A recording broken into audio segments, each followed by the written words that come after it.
एक ऐसी दुनिया की कल्पना कीजिए जहाँ लोग वायरस से इन्फेक्ट होकर वायलेंट हो जाते हैं और एक दूसरे को मारने लगते हैं। ऐसी दुनिया में रहना कितना मुश्किल होगा। आज हम लोग एक ऐसी फिल्म के बारे में बात करने जा रहे हैं जिसका नाम है एंटी सोशल। एंटी सोशल एक कनेडियन मूवी है जो साल 2013 में रिलीज हुई थी और इसके डायरेक्टर है कोडी रॉय थॉम्सन। इस मूवी का सबसे बड़ा मिस्ट्री ये है जिस वायरस से लोग वायलेंट होते हैं वो ऑरिजिनेट कहाँ से होता है ये किसी को नहीं पता होता है। तो यही हम जानेंगे आज इस मूवी में। ओपनिंग सीन में हमें दो लड़की दिखाई देती है जो सोशल रेड रूम नाम के सोशल नेटवर्किंग प्लेटफॉर्म पे एक साथ स्ट्रीम करके बात कर रही होती है। स्ट्रीमिंग के दौरान एक दूसरी लड़की अजीब बिहेव करने लगती है और पहली लड़की को ये मजाक लगता है। फिर पहली लड़की पे दूसरी लड़की अटैक कर देती है और सेल्फ डिफेंस में पहली लड़की दूसरी लड़की को जान से मार देती है। उसके बाद सीन शिफ्ट होता है सैम नाम के कॉलेज स्टूडेंट पे जो कि एक गर्ल है जो अपना क्लास छोड़कर अपने बॉयफ्रेंड डैन के साथ उसी सोशल नेटवर्किंग प्लेटफॉर्म पे बात कर रही होती है जिसका नाम रेड रूम था, जहाँ सैम मिलने के लिए बोलता है बट डैन मना कर देती है। फिर डैन के पेज पे एक लड़की दिखाई देती है। सैम पूछती है कि वो कौन है।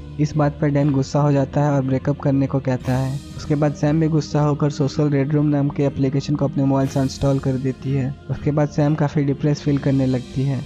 इस सब के बीच में हमें एक छोटा सा सीन दिखाया जाता है जहाँ चार दोस्त एक साथ से कहीं आ रहे होते हैं और एक लड़की के नोज से अचानक से ब्लीडिंग होने लगती है। उसके बाद हम देखते हैं सैम अपने फ्रेंड मार्क को कॉल करती है। यहाँ हमें पता लगता है कि आज साल का लास्ट दिन था, इसलिए मार्क सैम को अपने घर पे इनवाइट करता है पार्टी करने के लिए ताकि वो लोग न्यू ईयर सेलिब्रेट कर सके। सैम रेडी हो जाती है लेकिन कहती है पूरी रात नहीं रुक सकती है। उसके बाद सैम मार्क के घर पहुँचती है जहाँ वो मार्क के फ्रेंड स्टीवन, कैटलिन, जेड और चैड से मिलती है। ये सब लोग मिलकर न्यू ईयर के पार्टी करते हैं और कैटलिन सभी के साथ सेल्फी लेकर सोशल रेड रूम नाम के प्लेटफॉर्म पे पोस्ट कर देती है। पार्टी करके सब लोग थक जाते हैं। उसके बाद स्टीवन और कैटलिन को ऑनलाइन सर्फिंग करते दिखाई देता है। वही मार्क और सैम किचन में दिखते हैं जहाँ वो लोग दोनों बात कर रहे होते हैं, जहाँ मार्क कहता है सैम से तुम डैन की वजह से ट्रांसफर करवाई हो ना। उसके बाद चैड को कुछ सामान लाना होता है और चैड घर के बाहर जाता है और यहाँ दिखाया जाता है जेड काउच पे टीवी देख रहा होता है और टीवी पे एक ब्रेकिंग न्यूज आती है जो कि बहुत अजीब सी होती है। इसमें बताते हैं सिटी के लोग अचानक से काफ़ी स्ट्रेंज बिहेव करने लगते हैं, जहाँ कुछ लोग काफ़ी वायलेंट होकर एक दूसरे को मारने लग रहे हैं। जहाँ ये भी बताते हैं कि एक स्टूडेंट दूसरे स्टूडेंट को मार देते हैं। यहाँ पे लोगों का स्ट्रेंज बिहेवियर को किसी बायोलॉजिकल वेपन का रिजल्ट बताया जा रहा है।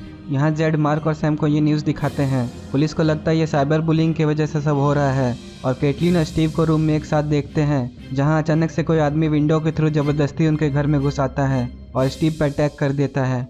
स्टीव किसी तरह वो आदमी को ओवर पावर करके मार देता है। सब लोग इस इंसिडेंट से डर जाते हैं और सब एक रूम में इकट्ठा हो जाते हैं। जेड पुलिस को कॉल करने का डिसाइड करता है लेकिन सारा लाइंस बिजी आते हैं क्योंकि पूरे शहर में इसी तरह के इंसिडेंट हो रहे थे और पुलिस की लाइन बिजी हो गई थी। उसके बाद सब नीचे आते हैं जहाँ हम देखते हैं इन्फेक्टेड लोग बाहर से नॉक करते हैं। तो ये लोग लाइट ऑफ करके बाहर देखते हैं तो बाहर बहुत सारे लोग इन्फेक्टेड हैं जो खड़े रहते हैं। तो बाहर बहुत सारे लोग थे जो वायरस से इन्फेक्टेड थे। इसी बीच जेड को अपने फ्रेंड ब्रायन का कॉल आता है और वो बताता है पूरी कंट्री में लगभग हर जगह यही हाल है जहाँ लोग किसी न किसी अजीब वायरस का शिकार हो रहे हैं। जेड के फ्रेंड ब्रायन उन्हें एक वीडियो दिखाता है जो कि उन लड़कियों का था जिन्हें हमें मूवी के ओपनिंग सीन में दिखाया जाता है। ब्रायन उन लोगों को ये वीडियो दिखाते हुए बताते हैं इस वायरस के कुछ नोटिसेबल सिम्टम्स है। जिस किसी भी पर्सन को यह वायरस लगता है स्टार्टिंग में कुछ इल्यूजन्स आने लगते हैं, उसके बाद उनकी नाक और कान से ब्लीड करने लगती है और वो पर्सन जॉम्बी जैसा हो जाता है जो कि अपने आसपास के लोगों पर अटैक करना स्टार्ट कर देता है। कॉल डिस्कनेक्ट करने से पहले ही ब्रायन ये लोग को घर पे छिपने की सलाह देते हैं। अब कॉल कट होते ही ये लोग घर के दरवाजे और विंडोज को बंद कर देते हैं। उसकी थोड़ी देर बाद ही अचानक मेन डोर की बेल रिंग होती है तो मार्क और जेड हॉल से बाहर देखते हैं तो गेट पे देखते हैं कि चैड खड़ा हुआ है जो कि थोड़ी देर पहले कुछ सामान लेने गया था।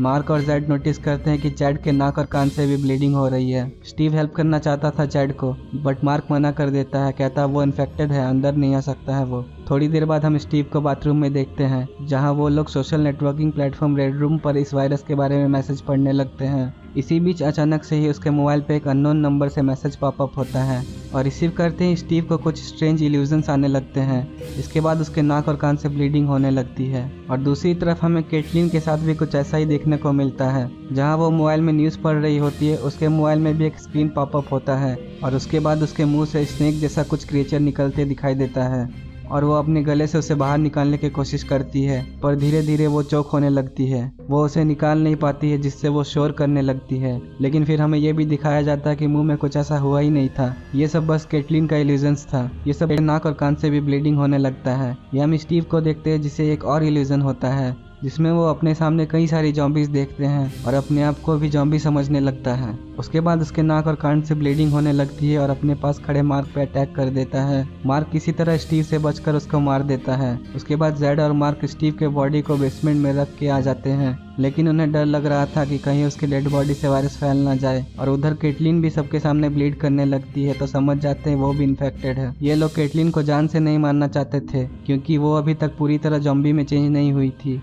इसलिए ये लोग डिसाइड करते हैं कि केटलिन को ऊपर के रूम में बांध कर रख देंगे ताकि वो सेफ्टी से रहे। लेकिन कुछ देर बाद केटलिन भी जॉम्बी में बदल जाती है और अपने आप को फ्री करके सब पे अटैक करने लगती है। वो लोग पूरी तरह ट्राई करते हैं केटलिन को बांध के रखने के लिए, लेकिन केटलिन आउट ऑफ कंट्रोल हो जाती है और अनलकीली केटलिन जिससे बंधी हुई होती है वो उसी से फंस के मर जाती है। इस इंसिडेंट के बाद सैम और मार्क केटलिन के लैपटॉप चेक करने लगते हैं। बाहर के अपडेट के लिए वो दोनों सोशल रेड रूम को ओपन करते हैं, जहां उन दोनों के सामने भी सेम मैसेज पॉपअप करता है जो कि केटलिन और स्टीव के सामने हुआ था। इतने में अचानक जेड आ जाता है, उन दोनों को अपने साथ चलने को कहता है। जेड को उसके फ्रेंड ब्रायन ने एक वीडियो शेयर किया था और इस वीडियो को सोशल रेड रूम एप्लीकेशन के एक डेवलपर ने अपलोड किया था। इस वीडियो में वो डेवलपर अपना एक्सपीरियंस शेयर करता हुआ दिखाई देता है और कहता है इस ऐप को डेवलप करते समय डेवलपिंग टीम को यह टास्क दिया गया था कि ऐसा एडवांस प्रोग्राम डिजाइन करे जो कि इस एप्लीकेशन के यूजर्स को एप्लीकेशन की लत लगा दे, और ये कह सकते हैं कि इस ऐप की प्रोग्रामिंग इस तरह की जाए कि इसके यूजर्स उसकी आदी हो जाए। उसके बाद वो आदमी बताता है डेवलपिंग टीम ने कुछ ऐसा प्रोग्राम डिजाइन किया था, पर टेस्टिंग के समय ये पता चला कि इस एप्लीकेशन को यूज करते समय लोगों के नाक और कान से ब्लीडिंग होने लगती है और साथ ही उनके ब्रेन के सेल्स में डिवीजन होने लगते हैं, जो कि बहुत अजीब था। और इसके बाद वो डेवलपर बताता है इन सब जानकारी होने के बाद भी कंपनी ने इस जानलेवा एप्लीकेशन को रिलीज कर दिया। इस एप्लीकेशन की वजह से यूजर्स के ब्रेन में ट्यूमर सा डेवलप हो जाता है, जिससे एक वायरस रिप्रोड्यूस होता है, और ये सब जो आज हो रहा है उसी वायरस का रिजल्ट है। वो डेवलपर वीडियो में आगे बताता है वायरस ह्यूमन के ब्रेन्स को खाकर रिप्रोड्यूस करते हैं, इसलिए इस वायरस से कोई नहीं बच सकता है क्योंकि ये वायरस ह्यूमन को मार कर पॉपुलेट होते हैं। लेकिन जेड को ये सब बिलीव नहीं हो रहा था और मार्क को साथ चलने के लिए कह रहा था और कहता है कि हम लोग यहाँ से चले जाएंगे, लेकिन सैम को मना कर रहा था क्योंकि उसे लग रहा था सैम भी इन्फेक्टेड है। फिर ब्रायन का कॉल आता है और वीडियो स्ट्रीम पे देखता है ब्रायन सुसाइड कर लेता है। उसी वक्त रूम के बाहर कुछ जॉम्बीज जेड को खींच के इन्फेक्ट कर देते हैं। उसके बाद जेड मार्क और सैम पे अटैक कर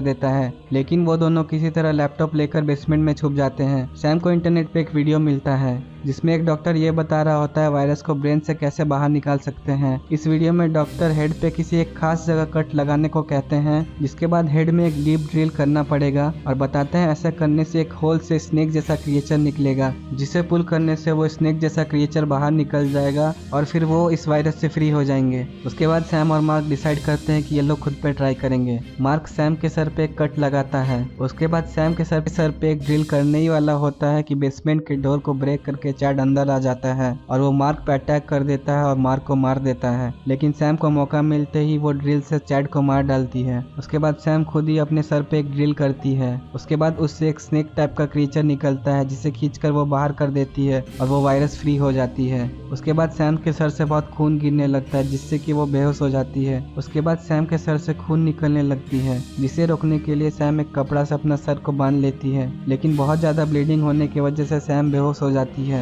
फिर कुछ देर बाद सैम होश में आती है और दिखाई देता है कि सैम रोड में आकर जॉम्बी को मारने लगती है और इसी के साथ मूवी एंड होता है। थैंक यू हमारे मूवी एक्सप्लेनेशन को देखने के लिए। एंटी सोशल पार्ट 2 का इंतजार करें, तब तक हमारे चैनल को लाइक और सब्सक्राइब कीजिए। Thank you for watching.